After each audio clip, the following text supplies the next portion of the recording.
In the winter of 1919, the skyline of Boston's North End was dominated by a grotesque, hulking structure that looked more like a weapon of war than a storage unit. This was the massive gray-brown steel tank of the United States Industrial Alcohol Company, standing 50 feet tall and 90 feet wide. Inside churned a terrifying 2.3 million gallons of thick, black West Indian molasses. To the wealthy owners, this was liquid gold, destined to be fermented into industrial alcohol for munitions and explosives. But to the Italian immigrants living in the shadow of the tank, it was a constant, unsettling neighbor that seemed to groan under the sheer weight of the viscous sludge held within its poorly welded seams. The construction of the tank had been a masterclass in corporate negligence and rushed engineering. Built in 1915, the project was overseen by Arthur Gell, a man with no technical or engineering background, who was pressured to finish the job before a massive shipment of molasses arrived from Cuba. To save time and money, the steel plates were thinner than the original blueprints required, and the rivets were spaced too far apart. From the very first day it was filled, the tank began to weep. Molasses seeped from the cracks in such quantities that local children would gather at the base with tin cups to collect the sweet tears of the iron monster. Instead of repairing the structure, the company simply painted it dark brown to camouflage the leaks, ignoring the ominous metallic thumps that vibrated through the ground. January 15, 1915, brought a freakish and deadly change in the weather that would seal the fate of the district. The temperature in Boston plummeted to -17°C during the night, but suddenly skyrocketed to a spring-like +4°C by midday. This rapid thermal expansion caused the massive volume of molasses to churn and ferment, releasing carbon dioxide gas that built up an unimaginable internal pressure. The steel walls, already weakened by years of structural fatigue and poor construction, began to bulge and warp. The air around the harbor grew thick with the smell of fermenting sugar, a cloying, sickly scent that many residents later recalled as the smell of approaching doom, though at the time, everyone simply went about their lunch hour, unaware they were standing next to a pressurized bomb.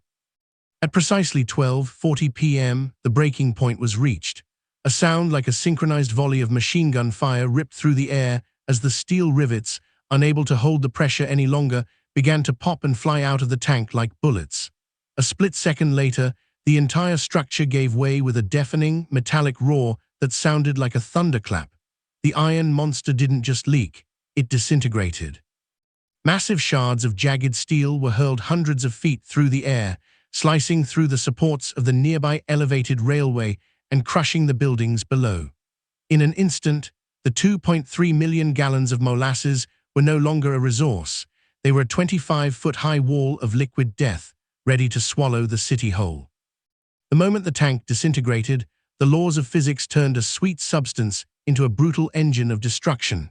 Because molasses is significantly denser than water, roughly 1.5 times heavier, the initial collapse didn't just create a flood, it created a massive, dark brown wall of pressure. A 25-foot-high wave erupted from the wreckage, carrying the force of 1,000 tons of moving sludge.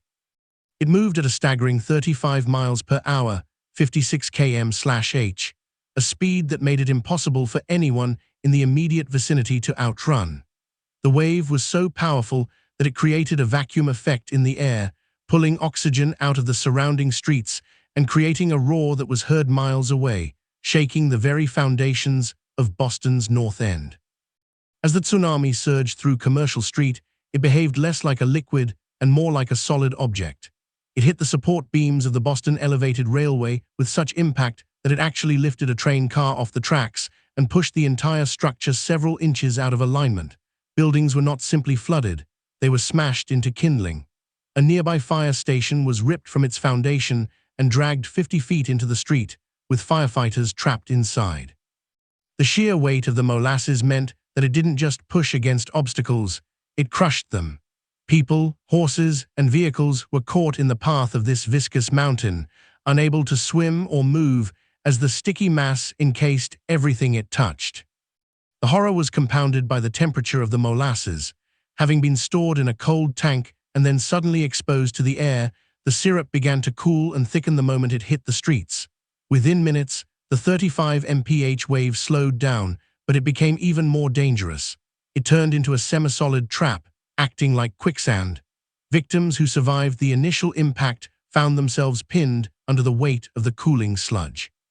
The more they struggled, the deeper they sank into the cloying, black mire. It was a scene of surreal nightmare, a city street transformed into a massive, suffocating pool of sugar where every breath was a battle against the thickening liquid. The scale of the wreckage was almost incomprehensible. Fragments of the steel tank, some weighing over 2 tons, were thrown like shrapnel through the neighborhood, slicing through brick walls and wooden roofs. For those watching from the safety of the higher ground, it looked like a dark, volcanic flow was consuming the waterfront. The air was filled with the frantic screams of those trapped and the terrified neighing of horses. In less than 5 minutes, a bustling industrial district had been leveled and buried under 2 feet of cooling molasses, leaving behind a silence broken only by the sound of the nearby harbor waves and the eerie, sweet scent of death. The immediate aftermath of the molasses tsunami was pure chaos. The roar of the collapsing tank and the waves' impact was quickly replaced by a horrific symphony of screams, groans, and the terrified whinnies of horses. Rescue efforts began almost instantly, driven by the sheer desperation of neighbors and emergency services. Police officers, firefighters, and even passing sailors from the nearby docks plunged into the cooling, waist-deep molasses. But the sticky, treacly substance proved to be an impossible foe. It clung to everything, making movement agonizingly slow and exhaustive. Rescuers struggled through the thick goo, often losing their boots or tripping over hidden debris and submerged bodies. Finding survivors in the dark, suffocating syrup was an immense challenge. Many victims had been thrown hundreds of feet, buried under debris, or simply submerged by the dense liquid. Firefighters, usually adept at navigating dangerous environments, found their ladders useless as they sank into the molasses. They resorted to using ropes and grappling hooks, desperately trying to pull people free from the clinging mass. Medics faced a unique horror. Victims, many of them children, were not only injured by the impact but were slowly suffocating, their lungs filled with the syrupy goo. Every breath was a struggle against the thick, sweet substance, leaving a lasting psychological trauma on both the survivors and the rescuers. The frigid Boston air of January only worsened the situation. As night fell, the molasses continued to cool, growing even thicker and more unyielding. What was a viscous liquid in the afternoon became a near-solid, immovable mass by evening. Trapped victims became entombed, and those who tried to help found themselves stuck. The sticky residue was everywhere, coating every surface and making rescue equipment unusable. Flashlights barely pierced the gloom, reflecting off the dark, glistening surface of the molasses, creating an eerie, macabre landscape that haunted the memories of everyone present. The sweet, cloying smell of fermented sugar hung heavy in the air, a constant reminder of the disaster. For days, the cleanup and recovery efforts continued under grueling conditions. The molasses, now almost solid, had to be removed with shovels, picks, and even dynamite in some areas. The sheer volume of the goo, combined with its density and stickiness, made it an unprecedented logistical nightmare. Every piece of equipment, every uniform, and every person involved was covered in the pervasive, dark syrup. It wasn't just a physical cleanup.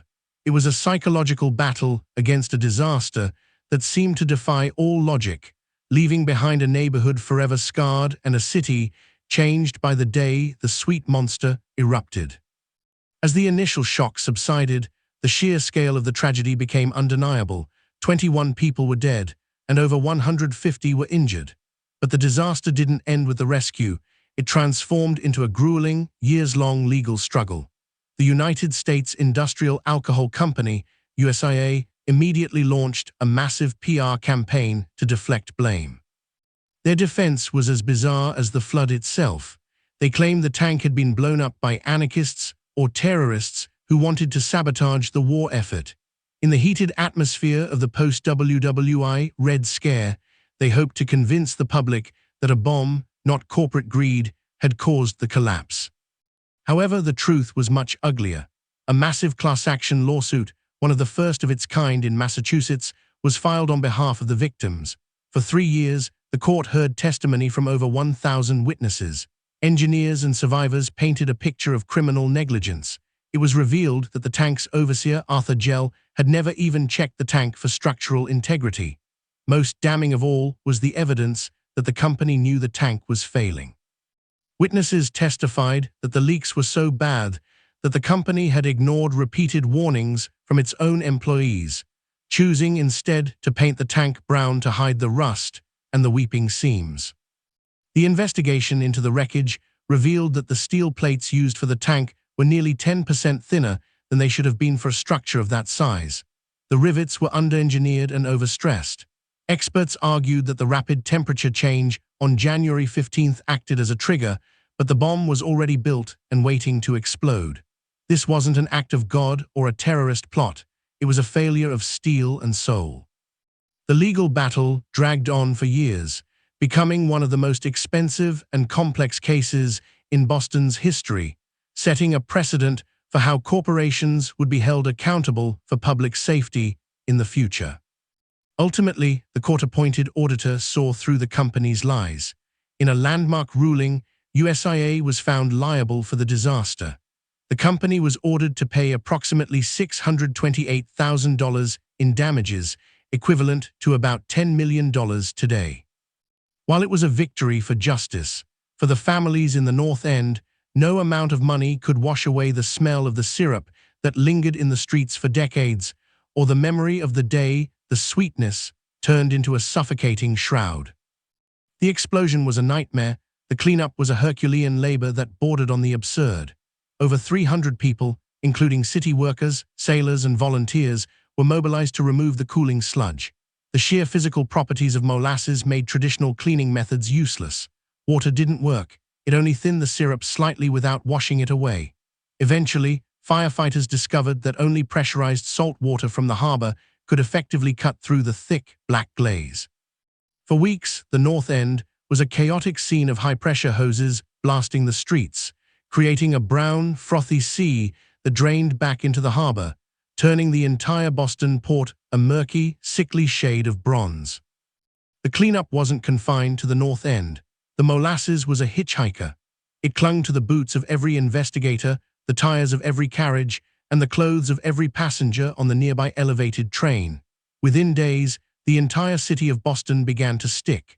Molasses was found on telephone receivers, in the velvet seats of theaters, and on the floors of banks miles away from the blast site. It was an invisible plague of sweetness. Streetcars became unusable as the syrup gummed up the mechanisms. Even the public library reported sticky pages in their archives. Everything the people of Boston touched felt tacky, a constant, physical reminder of the tragedy that had occurred at the waterfront. The environmental impact was staggering and lasted far longer than the initial cleanup. The harbor floor was coated in a layer of molasses so thick that it suffocated local marine life, and the water remained discolored for months. But the most enduring legacy was the scent. As the summer of 1919 arrived, the heat began to bake the molasses that had seeped deep into the cracks of the cobblestone streets and the wooden beams of the surrounding tenements. The North End transformed into a giant oven, radiating a cloying, fermenting smell of burnt sugar. It was a scent so pervasive that it became a permanent part of the neighborhood's atmosphere. Legend has it that for decades afterward, on particularly hot and humid summer days, the residents of the North End could still smell the sweet, metallic scent of the 1919 disaster. Some old-timers claim the smell lingered for over 80 years, rising from the earth like a ghost whenever the temperature spiked. The Great Cleanup may have ended in 1919, but the molasses had bonded itself to the very soul of the city. Boston had been washed, scrubbed, and blasted with salt water, but it would never truly be rid of the day the iron monster bled its sticky cargo into the streets. Decades after the flood, modern engineers used computer modeling to perform a technical autopsy on the disaster, and the results were even more damning than the original trial suggested. The tank wasn't just poorly built, it was structurally impossible for it to hold the volume it was designed for. The steel plates at the base were supposed to be the strongest part of the structure, but Gell and the USIA company had skimped on materials. Forensic analysis showed that the steel was only 0.6 inches thick, roughly half of what was required by the safety standards of the time. The tank was literally stretching to its breaking point from the very first day it was filled, a silent disaster waiting for the right trigger. The most critical failure point was the rivets.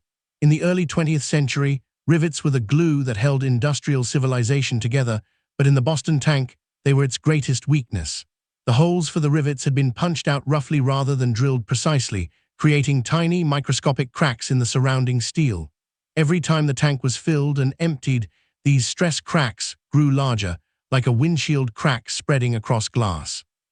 By January 15, 1919, the steel around the bottom manhole cover was so riddled with these invisible fractures that it had the structural integrity of wet cardboard.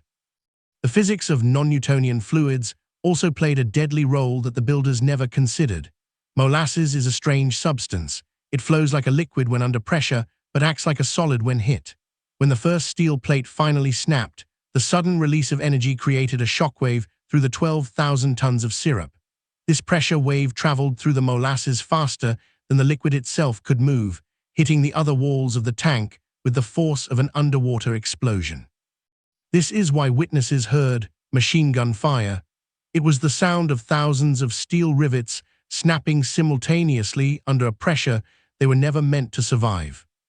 Ultimately, the Boston Molasses flood became a turning point in history for more than just the North End. It led to the creation of strict engineering laws across the United States. Because of this disaster, Massachusetts passed laws requiring that all major construction projects be signed off by a licensed professional engineer and that plans be officially filed with the city. The Iron Monster died in 1919, but its ghost lives on in every modern building code and safety regulation we have today. It taught the world a bitter, sticky lesson that when corporate greed ignores the laws of physics, the price is always paid in human lives. Behind the massive statistics and engineering failures were the individual lives shattered in an instant. Perhaps the most heartbreaking story is that of the Paciaco family. 10-year-old Maria Paciaco and her brother were playing near the base of the tank when the iron walls gave way. Maria was caught in the central path of the 25-foot wave and was swept away instantly. Her body was not found until hours later, completely encased in the cooling, dark shroud of syrup.